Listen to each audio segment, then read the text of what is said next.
Romans 14 teaches not to judge of what we eat or what day we give unto God.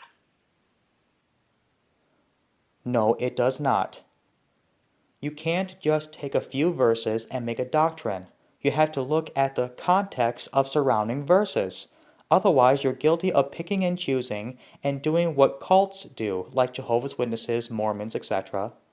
Also, you missed the context of the chapter, which is fasting or to determine whether to eat meats or herbs.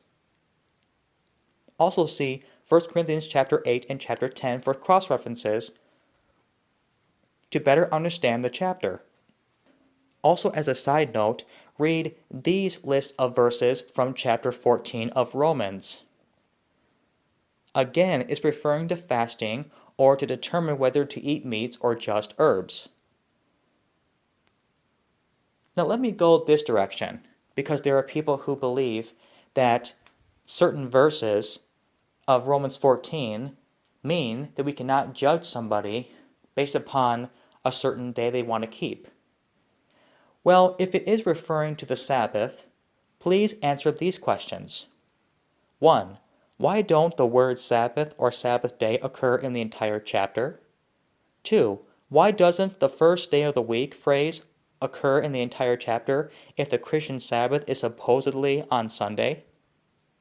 3. Why would Paul be writing about food and then quickly shift lanes saying, oh, by the way, you don't have to keep the Sabbath anymore, but back to what we were talking about?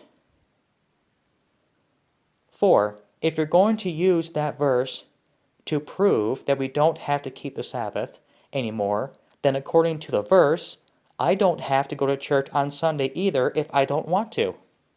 So why would most Christians judge somebody for not going to church on Sunday when they try to use that same verse to prove that they don't have to keep Sabbath anymore? That's a double standard.